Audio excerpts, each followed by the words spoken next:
everyone, and welcome to the first ODI policy webinar of 2025. A very happy new year to you. This is looking at the year ahead in data policy and AI policy. Hopefully you can all see the slides on the screen. So we're just going to give everyone a few minutes to join us. So we'll be starting the webinar shortly.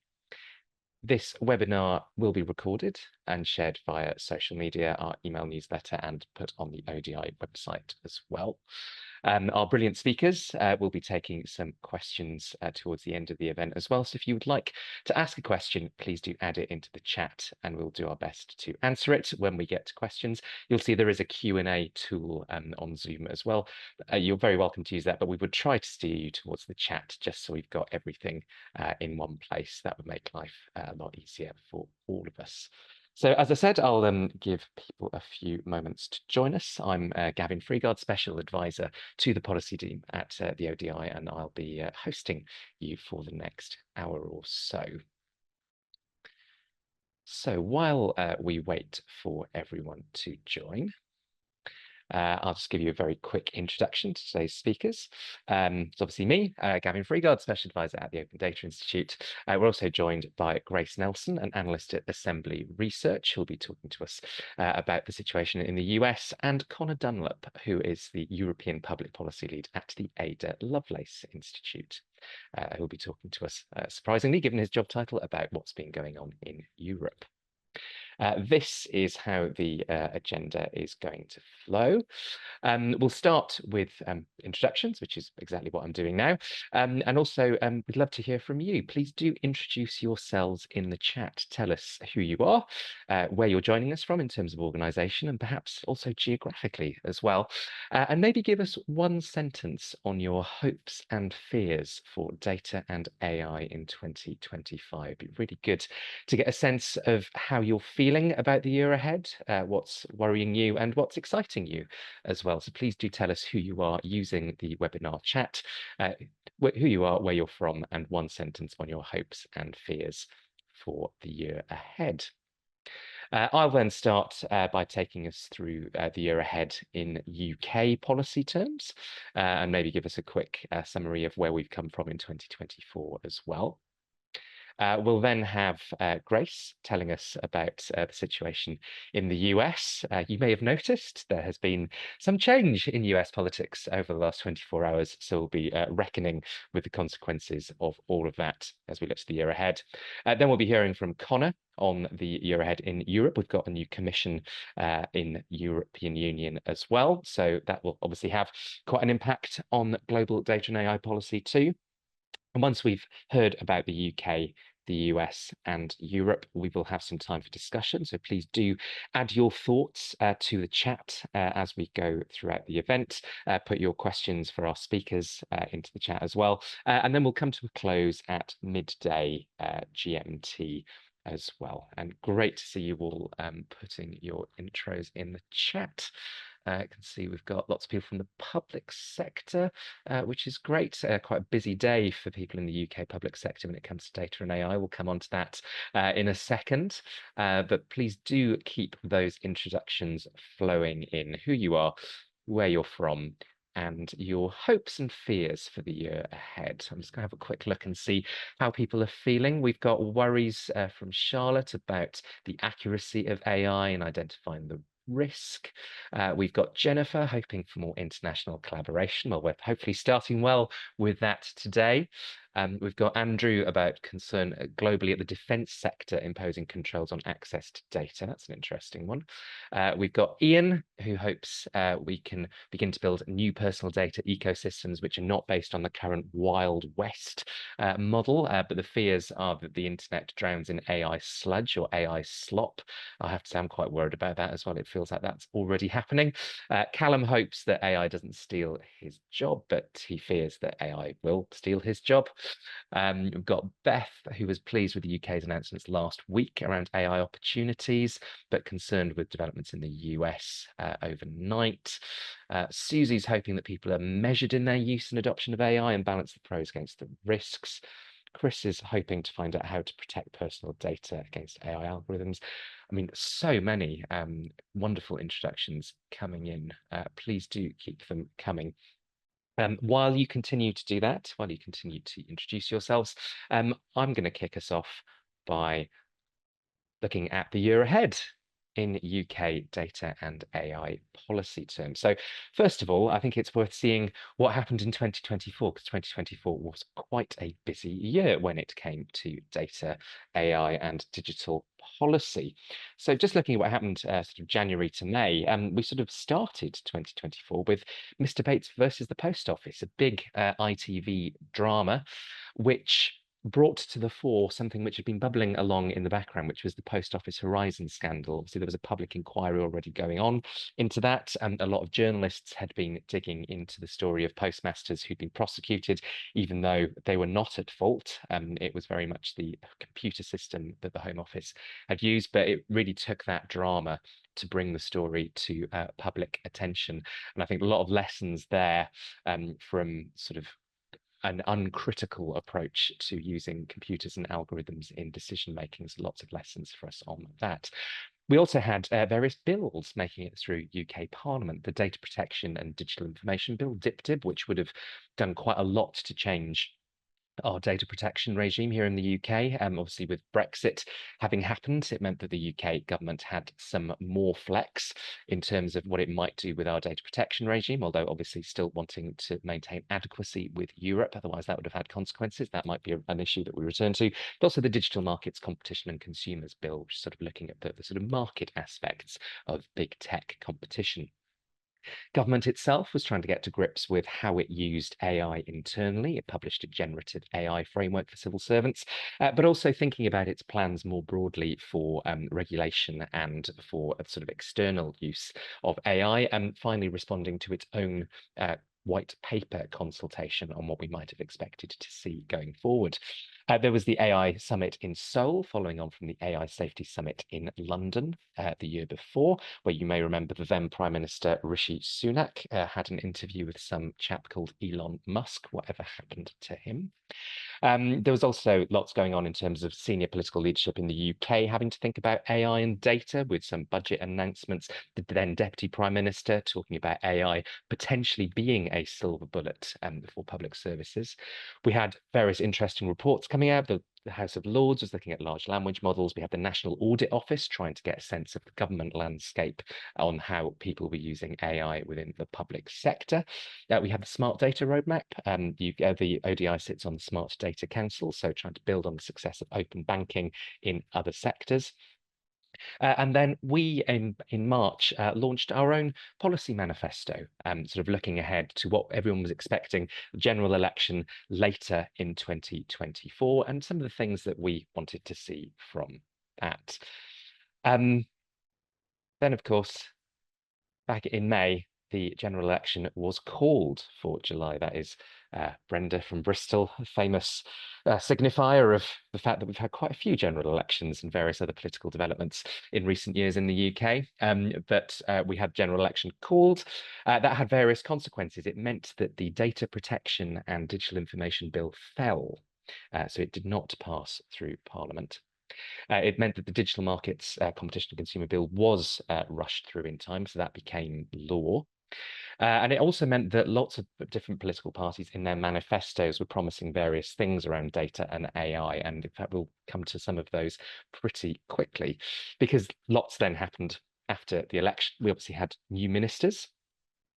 We had Peter Kyle as the Secretary of State for Science, Innovation and Technology under the new Prime Minister Keir Starmer. Obviously, the Conservatives, now in opposition, have been sort of changing their personnel as well under new leader Kemi Badenoch and their new Shadow Secretary of State for Science, Innovation and Technology, Alan Mack, and all of the select committees in the UK Parliament which scrutinise the work of government. Obviously, new members, new composition there as well. So all of those things, I think, still bedding in as we enter 2025. I can see there's a bit of chat going on that we are recording this event, so you will be able to watch it afterwards.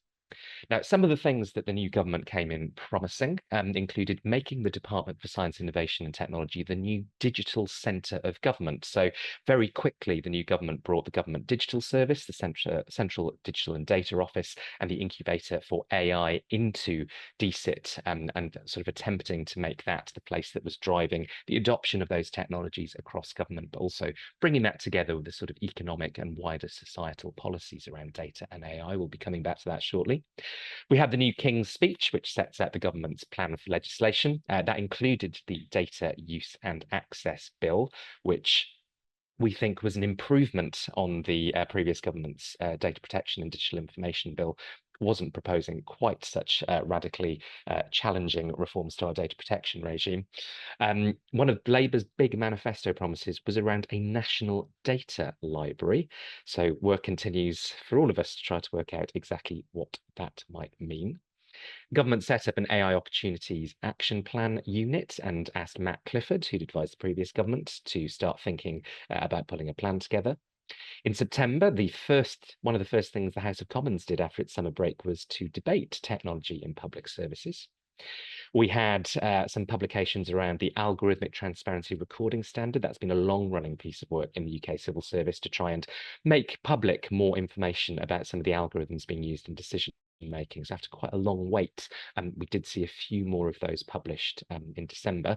That's also when the government published a consultation on what I think might be quite a big topic this year, which is AI and copyright, particularly looking at text and data mining, the impact on the creative industries and the media, but also a consultation on tech adoption more generally. There was a big consultation on the National Health Service, and we know that one of the big changes that the government wants to drive is moving from an analog to a digital health service. There was also much more around the government's general plans and its missions that it wants to see now that it's in charge. So we saw details of its plan for change and public sector reform more generally in December, with Pat McFadden, the Minister for the most senior Cabinet Office Minister, making a speech on that. And again, data and AI and technology being quite a big part of that. And as if we needed a reminder of some of the negative impacts of technology as well as some of the positive opportunities. Of course, last summer was dominated by the riots sparked by murders in Southport, and looking at the role of social media in some of that. And again, that's a story that is playing out today with a guilty plea yesterday from the suspect in that case. So 2024 was rather busy, and it sets us up for a rather busy 2025 as well. So let's start with Parliament. I mentioned that Data Use and Access Bill. That continues its passage at the moment. It started in the House of Lords. They've been doing lots of debates around various bits and pieces on that, everything from algorithmic decision making to sort of bits of data protection and things like the National Underground Asset Register, all sorts of things going on with that. And that's back in the House of Lords today. So we're expecting to see that continue its way through Parliament. We're also expecting an AI bill. Now, that's going to be very narrow, we think, based on all of the briefing. It will focus on frontier AI systems, the sort of AI of tomorrow, and put the AI Safety Institute on a statutory footing. But we are pushing a lot of people in civil society for the government to release its plans more generally around AI regulation.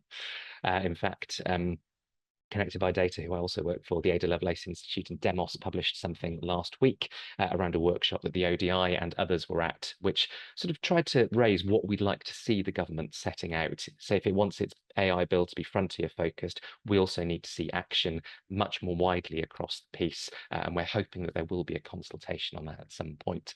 There are some also other bills which are very focused on sort of data and digital, including one on cybersecurity.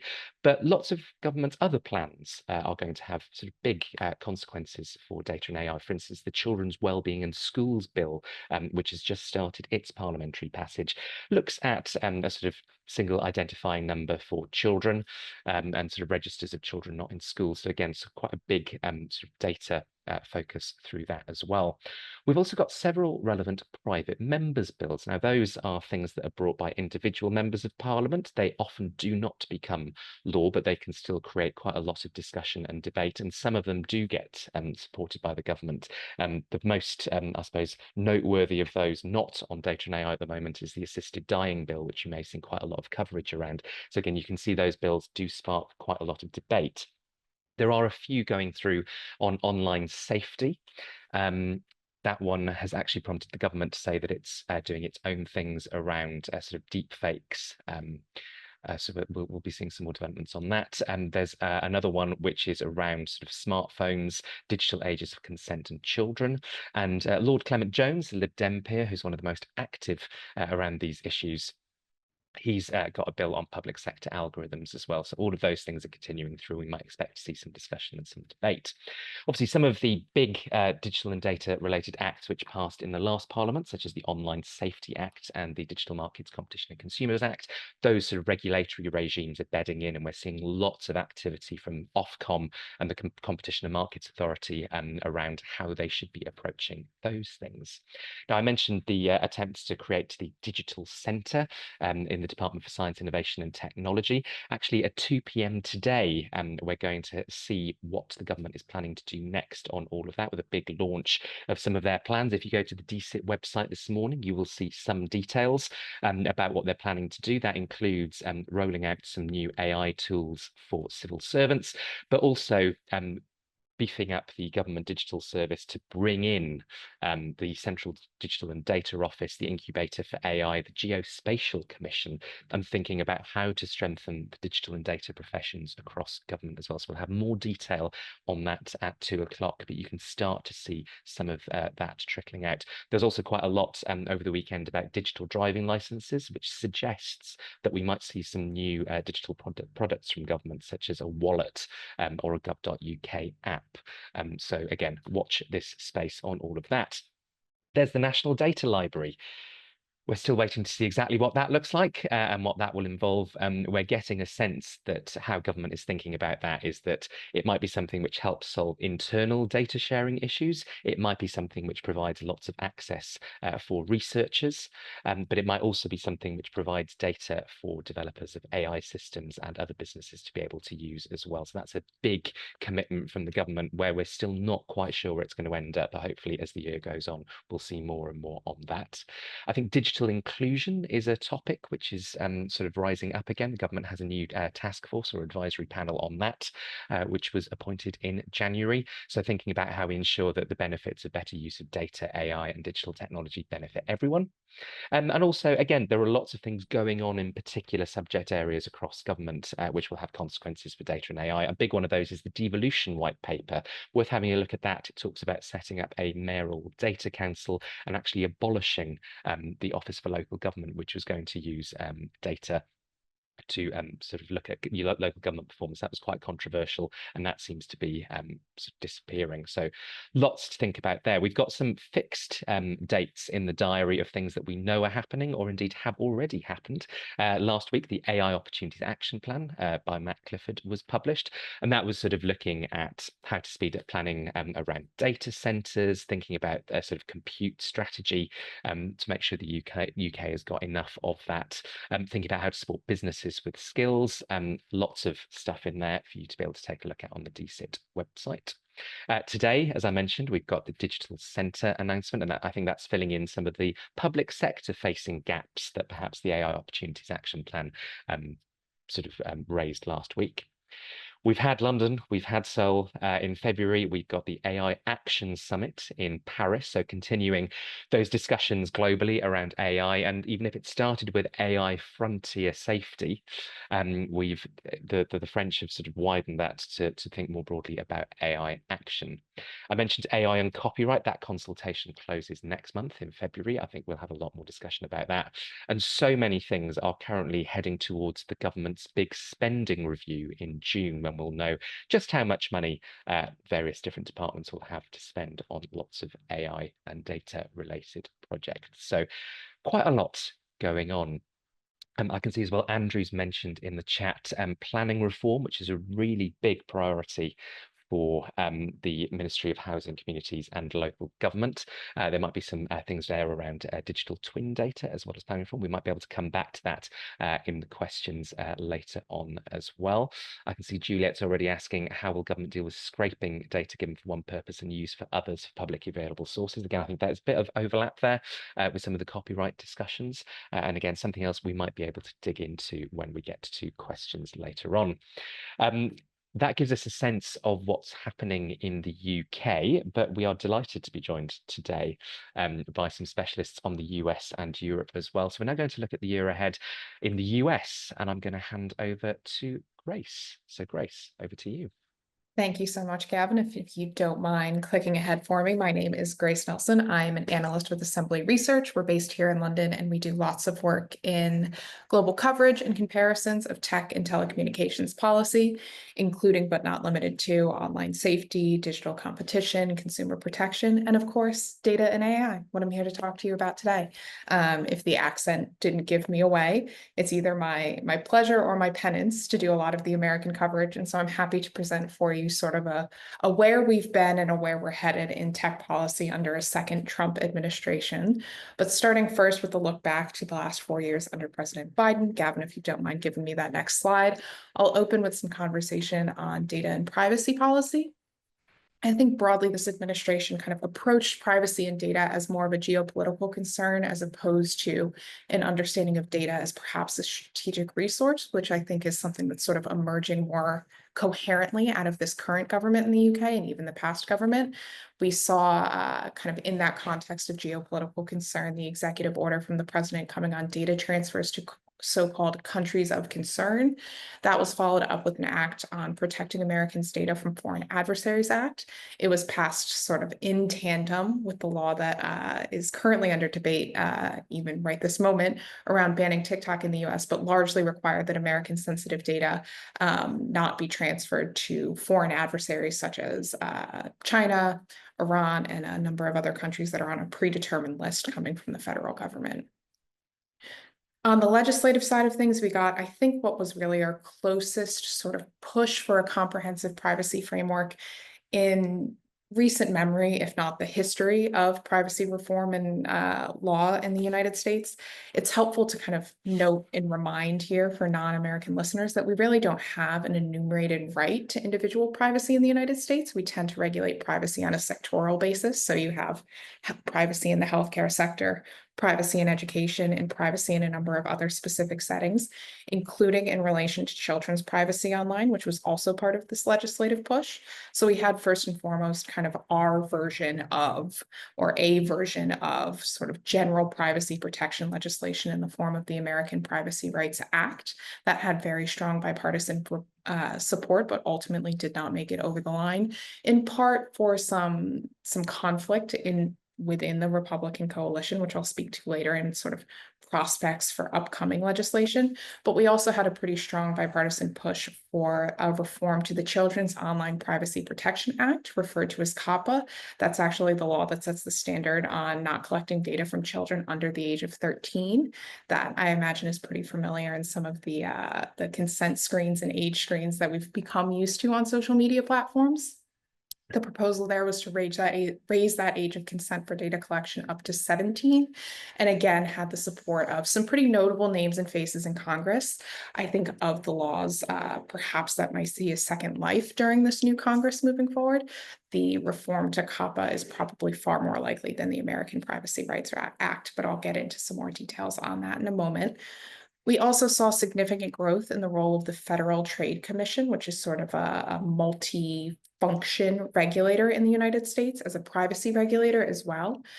They classify a lot of privacy-related violations as unfair or deceptive business practices, and therefore use what are referred to as consent decrees, or essentially contracts between the regulator and the firm to determine the conditions under which kind of privacy protection and practice will happen in the US. They also tend to come with a fine normally.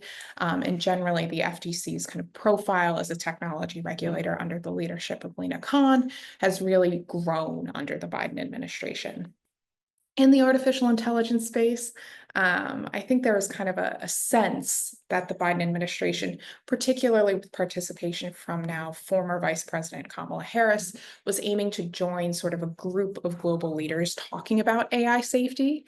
If you folks remember the news cycle around Bletchley Park, we had an executive order come out of the United States just one day in advance, perhaps a little cheeky there, that really focused on sort of the everyday uses of AI, not only in public service functions, but sort of in a select select number of particularly powerful private AI functions, and aiming to apply and clarify the use of civil rights law for kind of discriminatory purposes in the context of AI. That also brought about the creation of an AI Safety Institute in the US. I think not that long ago, we actually had a convention in San Francisco, where the US AI Safety Institute is based, of a number of different global AI safety institutes. I think sort of the future of this institution is pretty unclear, but I'll speak to kind of a lot of the breakdown we expect to see in this positioning as a leader on AI safety moving forward. We also had some conversation in relation to AI as a broader geopolitical concern, not unlike privacy as a geopolitical concern. We saw the introduction, even as recently as last week, from the Biden administration of a number of export rules on what can leave the US in terms of chips and other sort of intellectual property type software innovations. We also had a couple federal investment priorities in relation to AI. There was a congressional roadmap with bipartisan support again on how Congress wants to spend some money to support AI development and deployment in the United States. And again, an executive order coming last week on some planning related reforms that will support the development of AI infrastructure across the country as well. Outside of sort of the safety and innovation side of things, we also had an emerging focus on competition in AI markets coming again from the Federal Trade Commission in relation to sort of that growth of their profile as a tech regulator. And we had cooperation notably between the US, UK, and EU sort of promised on understanding and potentially policing anti-competitive practices in AI markets that I think was particularly interesting to see, since the US is not always the quickest to line up with the UK and EU, particularly on competition matters. Other issues in big tech, we saw advancing antitrust investigations into dominant platforms. Google has gone to trial, and I believe actually has gone to trial twice now, and we're expecting some remedies coming from that case shortly. But this is not necessarily a space where we saw any particular progress on an ex-ante form of regulation like the DMCC Act here or the Digital Markets Act in the EU. And I wouldn't necessarily expect anything to sort of come about in that space moving forward either. Similar to the near miss on the legislative effort on privacy, we had a near miss on regulating child safety online in the US, along with news bargaining, which would be familiar in the Australian context, with the close failures of the Kids Online Safety Act, which may yet see a second life, and the Journalism Competition and Protection Act, which is probably safe to call dead at this point. As alluded to, there have also been a number of various points of tension over speech and national security and disinformation that have bubbled up in the US at this time. I would be sort of silly to sit here and talk to you and not mention TikTok, but I think that's sort of a controversy we'll see play out into this administration, and I think is also a place I'm not sure I can offer a clear prediction, because I would be getting paid the big bucks if I knew what was going to be happening here. If we can jump ahead to the next slide and take a look at what the Trump administration is likely to bring us, starting with data and privacy, I think it's pretty unlikely to see the American Privacy Protection Act move forward with opposition from the current leader of the lower house of Congress, as well as the chairman of the relevant committee that would consider this law. So a general sort of GDPR equivalent, highly unlikely. However, as mentioned, that sort of more specified child protection online, raising the age for data collection to 17 piece of legislation might still have legs. We saw some big names and faces, as mentioned, support that in the previous Congress. And I think we might see a slightly watered down version here, but nonetheless, I think it's significant to say that privacy reform in the US could go somewhere, even in the limited context of sort of child privacy online. I think it's also useful to remember here that sort of in a general anti-regulation or deregulation position on privacy in the US, there is some concern and consideration for the ways in which privacy laws have been passed at the state level in recent years, thinking about California as a pretty significant example. I think there are certainly voices in the US who would like to see a consolidation or sort of a coherence in those privacy laws that would be required from Congress passing a law and ultimately the president signing it. But I don't see that as necessarily a cause for action or a likely source of movement from Congress necessarily. Those concerns don't really rise to the level. We also potentially could see a resurrection of the federal data strategy, and that's a piece of strategy and action plan the former Trump administration had put together, recognizing, as I phrased earlier, data as a real strategic resource, not only in the delivery of public services, but also in sort of the development of advanced and emerging technologies like AI in the United States. It's sort of dwindled and not really been used or referred to throughout the Biden administration, but I could see a potential for a new action plan coming about to take on sort of this view of it, data as a resource for folks moving forward. I also think we're going to see probably a real scaling back of the role of the FTC in privacy-related enforcement and probably tech enforcement more broadly, speaking to sort of a broader deregulatory agenda in competition and privacy-related concerns. On AI, I think our focus is going to shift pretty quickly and directly from safety to growth. There was a promise during the presidential campaign that President Trump would rescind President Biden's executive order on AI safety quite quickly into his term. Within sort of the Republican tech coalition, the folks sitting behind the dais at the inauguration yesterday, there are points of tension about sort of the Trump administration and his government's willingness to commit federal funding to AI development and deployment priorities, and as well some concerns related to immigration policy and sort of attracting the most skilled AI workforce. That might be particular points of tension within that sort of investment-driven agenda. I think as a point of consistency between administrations, we're also going to continue to get this view of AI as a geopolitical concern, although there is, again, some fracturing within that tech bro coalition around the Trump administration about the ability to engage with Chinese businesses in particular in driving forward the most advanced technologies. Last but not least, other issues and sort of big tech more broadly, there is a potential for the Kids Online Safety Act potentially to be paired up with something like the Child Online Privacy Protection Act update to make a package on child online safety. There's still some disagreement sort of within the coalition, but we've seen that ever powerful wizard behind the curtain, Elon Musk, actually come to endorse the Kids Online Safety Act, which gives some hope that we could see legs in a new Congress for that piece of law. Additionally, and perhaps this is a nice place to hand it over to Connor, I think the relationship, not only with the EU, but also with the UK in sort of the tech policy space is going to get a pretty dramatic makeover pretty quickly. In that sort of group of tech bro semi-advisors, we've seen a lot of vocal opposition to the Digital Services Act, the Digital Markets Act, the AI Act, even to some extent, the GDPR is a more established piece of law coming from these US-based big tech firms. And I think the sort of cooperation we saw the Biden administration seek with the US and the UK and the EU, with the UK and the EU, is likely to crumble pretty quickly moving into this administration. With that, I think it makes sense to turn it over to Connor and get the perspective from the new commission now. Amazing. Thank you so much, Grace, for that brilliant overview. And as you say, we're now going to look at Europe and a new commission there as well. So Connor, over to you. Amazing. Thank you so much, Gavin, and to Grace for that super comprehensive insights and overview.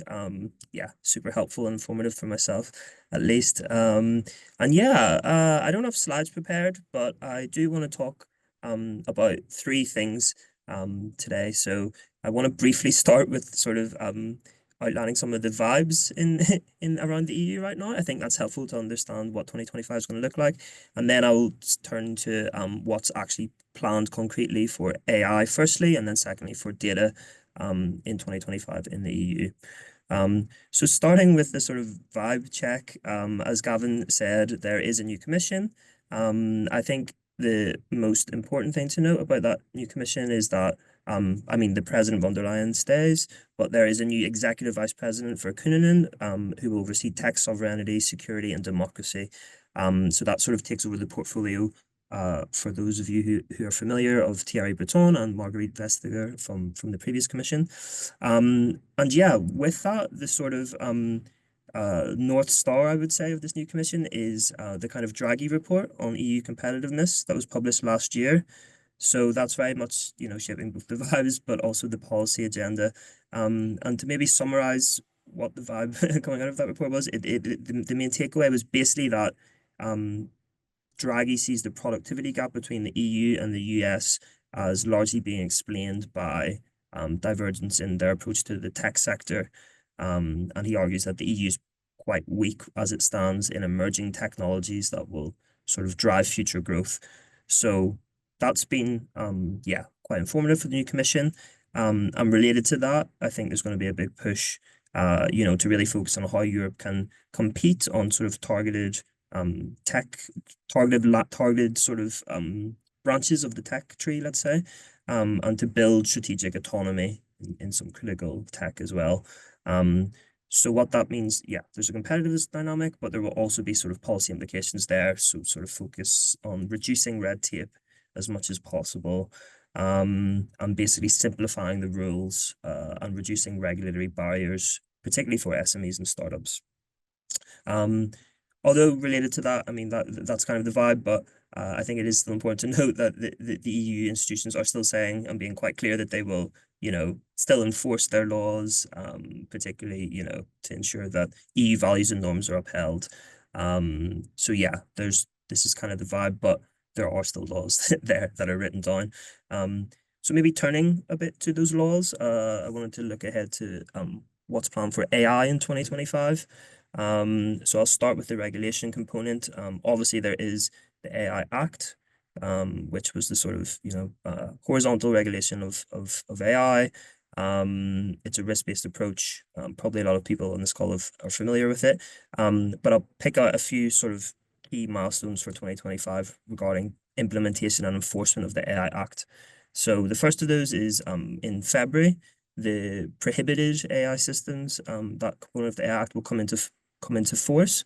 So that means there will be a ban on social scoring, subliminal manipulation, emotion recognition in education or the workplace, predictive policing, and also some restrictions on real-time remote biometric identification used by law enforcement, but there are quite wide exemptions for that.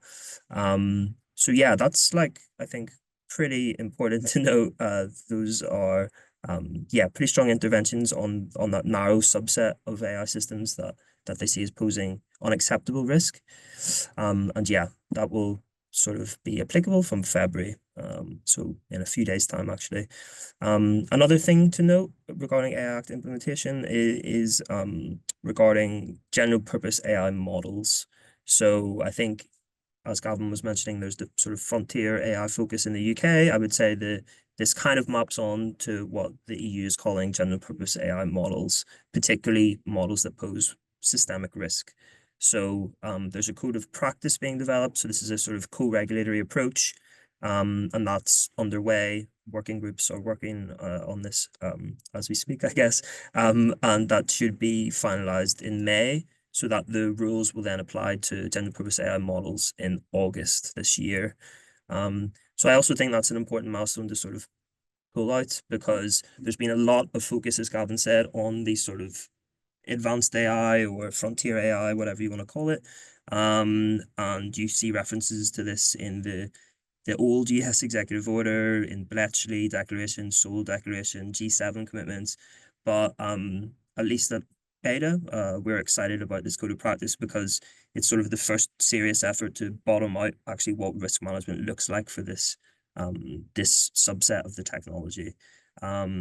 Maybe one other thing to note about that is it's being sort of coordinated and drafted by independent chairs who were selected for their expertise. And that's kind of a different approach to what the EU has done historically. So for that reason, we also think this, this is maybe a potentially exciting way to actually bottom out what these rules should look like. Yeah, that's kind of two things for the AI Act. Maybe a small point related to that is that the EU has also set up an AI office. So we sort of see that regulatory capacity is going to be super important for making implementation of the AI Act go well, let's say.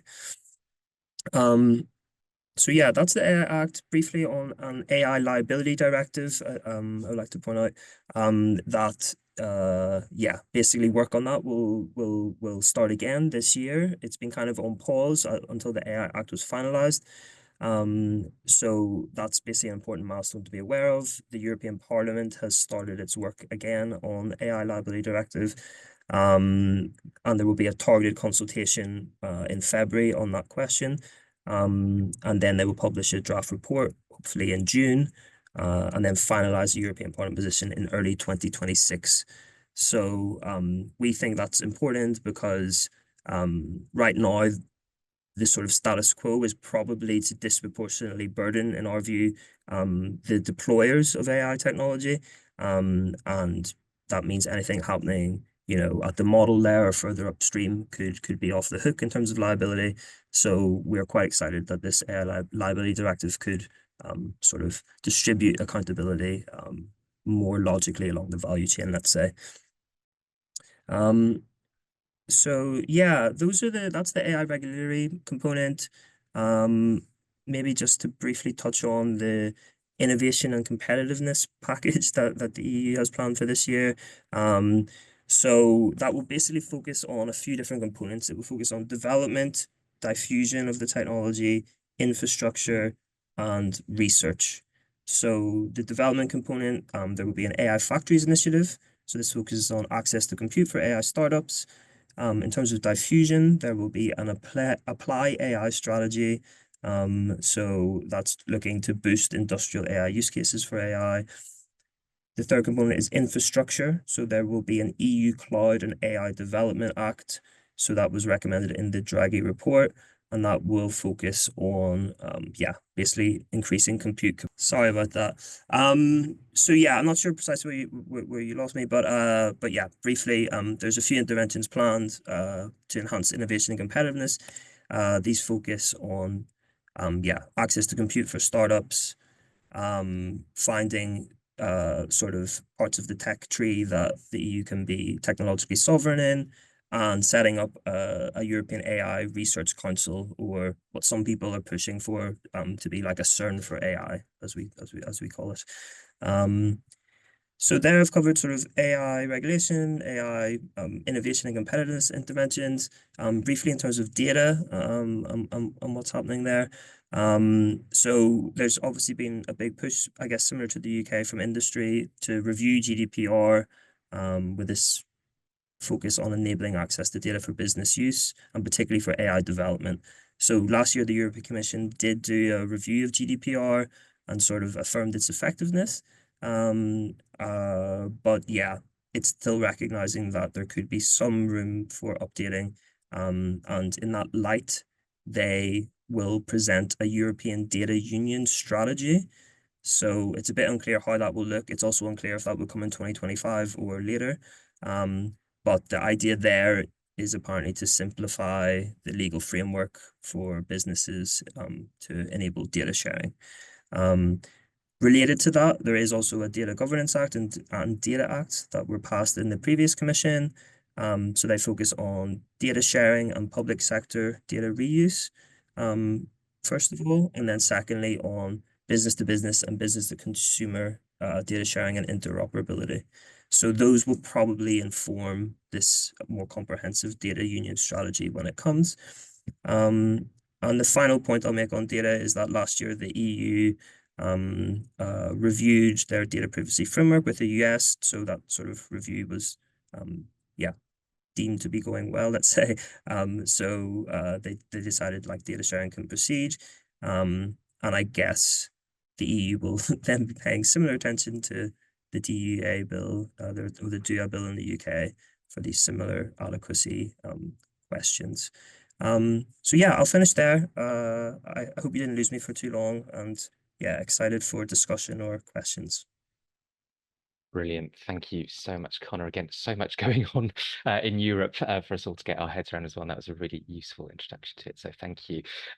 Please do put your questions in the chat for our panelists, and we'll come to those shortly. But just before we go to some of those, and actually reflecting some of the things in there already, there's something quite interesting about that sort of what those international geopolitical relationships look like, whether it's competition or whether it's collaboration. And I think we're sort of seeing both of those things playing out at the same time in various sort of data and AI areas. And I suppose two things I'd be interested in your takes on, building on that. One is the UK's role in those sort of different blocks. And I can see, for instance, David has put something in the chat about the UK often loses a lot of its tech assets to overseas buyers. So Arm, Darktrace, DeepMind have been sort of bought up by particularly American companies, and that has consequences for then a lot of the UK infrastructure is being provided by sort of US and other companies. But also the second point is, what do we need to think about beyond the UK, the US, and the EU? So obviously China, we've all touched on at various points as well, but also the global South wanting a sort of bigger role in some of these discussions, not least because they bear a lot of the environmental and human consequences from mining for minerals needed for AI and compute, to sort of human moderators for a lot of social media services. So I just wondered if either of you have got any further reflections on that sort of geopolitical competition, collaboration, the UK's role, and thinking beyond UK, the US, and the EU as well. A nice, easy, narrow topic to get you started on. I mean, I can maybe kick us off here with some reflections on the UK's role and perhaps the elephant in the room of China, particularly from the American perspective. I think thinking through kind of the relationship between particularly the US, the UK, and the EU starting real narrow here, there will be a greater skepticism, I think, of the UK's claim of sort of taking a third way or a different path on AI regulation in comparison to the EU and sort of the Wild West of the United States so far, given particularly that focus on sort of innovation and growth. And I think a competitiveness that's really targeted towards the Chinese tech economy. That being said, I think there is also an opportunity for the UK to really establish sort of, I guess, an extension of that special relationship, noting sort of the assets the UK has in AI already, and sort of, as well, I think to some extent the EU's proven capacity in AI deployment in particular really is sort of an opportunity for continued growth of American AI firms from an economic standpoint. Sort of, we have to have somewhere to send the models we're developing, so to speak, and the EU has proven that they're particularly good at deploying them already. And I think that there is potential, but sort of a growing skepticism within that relationship.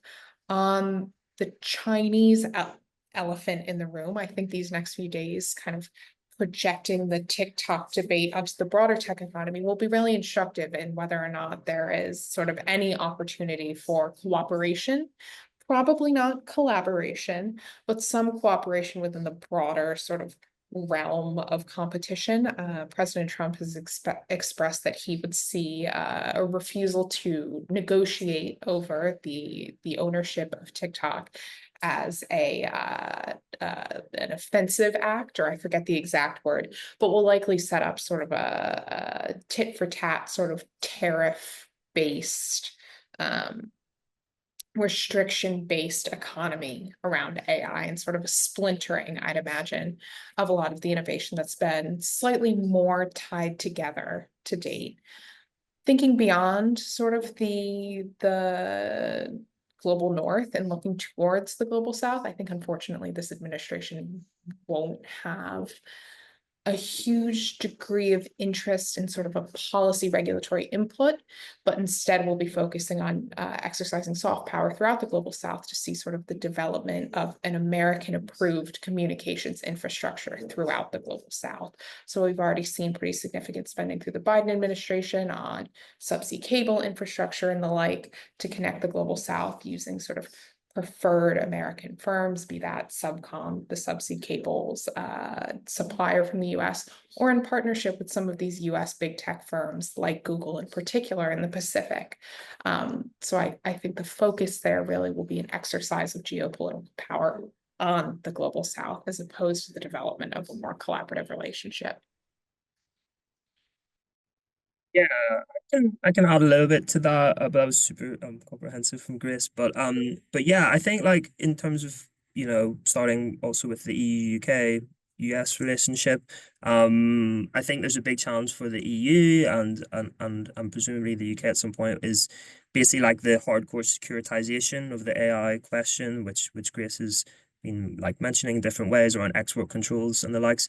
But I just think for example, enforcing the AI Act becomes much more challenging in this regard. Like there was an executive order last year saying that, you know, winning in these general purpose AI technology is like a national security question for the US now. So that makes enforcing the law difficult. You're already seeing that with the sort of Digital Services Act and like Meta basically rolling back their content moderation with as this new administration comes in. So yeah, how that sort of shakes out, I think is something that the EU's like has to think a lot about. And in that sort of context, my personal opinion is like EU and UK banding together kind of makes sense. You know, it's probably in this bucket of sovereignty, like strategic autonomy on some components, but I think this could be increasingly important in this context. And then yeah, maybe related to China, I think there was a question around what's happening in China in the chat. I mean, I think a lot of people are paying attention to their sort of AI capabilities there. They have a company called DeepSeek that released a sort of frontier competitive model just yesterday that was made openly available. So basically, yeah, like people are paying a lot of attention to that. It kind of undermines possibly some of the US frontier business models. But there's also a challenge there. And you've heard some pushback in Brussels about this, where folks have said that the EU's law could disproportionately sort of like affect US companies rather than Chinese. So that's something that, yeah, in this sort of geopolitical context, the EU will have to think about and navigate. And then finally, maybe on the rest of the world component, I'm personally very excited about the Action Summit. Like I understand India is co-chairing that now, which seems like a good start for sort of more inclusive and more yeah, global majority inclusion. So yeah, that seems like you know, keeping those summits going seems good to me. And then related to that, the sort of AI Safety Institute network. It's a bit unclear who can lead that if the US drops back, but I would be excited about like the EU, the UK, and other actors like India, for example, trying to drive that. And yeah, other folks like Singapore could be great. And yeah, Morocco, people are talking about to host a future summit. So all of that seems like, yeah, one avenue that is a good way to get more of this rest of world input. Brilliant. Thanks, Colin. Before I sort of pose two sort of final questions, which also both illustrate sort of wider debates. Like so we've had a question from Kevin, which is what is the global south? To which I think that it's not a perfect definition, but we're probably talking about sort of Latin America, Africa, a lot of Asia. So sort of non-G7 European, North American countries that perhaps have historically been less industrialized. There's no perfect definition. I know Connor mentioned the global majority is another way of talking about some of that as well. So yes, sort of broadly talking about those sorts of nations. Just sort of final two questions, given we've got about 7 minutes left. One is from David Noble. So there's the sort of UK question, which is, do our universities have access to the compute power to work and develop large language models? And I suppose there's a broader question there, which is what is the sort of infrastructure that different nations and groups of nations need to be developing and supporting in order to make a lot of this happen. And then the second question picks up from Alex Black from Moorfields Eye Hospital, who says, in terms of healthcare AI, medical AI regulation approvals, how do you see the European approach diverging from the UK and also the US approach versus the UK under Trump 2.0? And I think pulling on some other themes that I've seen in the chat, there's a sort of more general set of questions around innovation versus regulation, to what extent the two can work together, the extent to which different countries are maybe prioritizing one over the other. For instance, I saw people saying they're worried that the UK is often talking a lot about the innovation side of it and not thinking about sort of safeguards and regulation. So yes, one, broadly, we're looking at compute and the infrastructure that governments need to put in place. And second, broadly, maybe particularly on healthcare, but also more generally, that sort of balance or conflict between innovation and regulation. Again, nice, narrow, tightly defined subjects to put to you both, but who'd like to come in first on all of that? I can If it's okay, Grace, I can give some thoughts. Because yeah, at Ada we've been looking quite a bit at this question of public compute, which I think kind of gets somewhat to the question of access to compute for like academics. And yeah, I think like this, the short answer is clearly there's like a massive gap and it's growing between industry access to compute and academia, and that might get even tighter in this sort of geopolitical context where, you know, they might prioritize frontier companies or something like this. So, you know, I was reading yesterday that Microsoft is spending 80 billion to build out AI infrastructure just for yeah, its own uses. So like yeah, no governments are competing with that. So academia is really falling way back in that regard. I think in terms of what can be done, you know, I think everyone's identified this problem that I've just mentioned, but then the solutions, yeah, different for what you're trying to achieve, let's say. So sorry, can you still hear me? Yeah, we can still hear you. Have we lost Connor briefly? I think it might be the issue. Connor, I think we've got you back. We could still hear you. And now we can see you moving again, which is always good. Sorry, I don't know what's going on with my laptop. I'm sorry about that. But yeah, maybe briefly on the public compute front, I think like now the question is for governments to decide if they want to do something to support like academia and other like public interest research. And I think then there's a lot of decisions to make for what type of interventions are needed. So, and that would shape like what type of compute and infrastructure you would actually want to provide. So if you're talking about training sort of large language models, you might need, you know, compute clusters in one place and GPUs in one place, versus if you want sort of AI uptake and AI diffusion, you can maybe focus more on something more decentralized, more cloud-based. So yeah, I think like basically the problem identification seems clear for access to compute, and then now I'm excited for governments and other researchers to focus a bit more on yeah, the solutions to that problem, let's say. And yeah, maybe briefly the question on sort of medicine regulation and also how that relates to innovation. I did write a paper once on like lessons learned from the FDA for AI regulation. So yeah, I do agree that there's a challenge like in terms of we set quite a high bar for market entry in those fields. And I think one of the things that is most uncertain for me in terms of like if we can do something similar for AI technologies is understanding, you know, based on the components that we talked about around compute, talent, access to data, does that mean it sort of tends towards a market which is like sort of like oligopolies based on those components?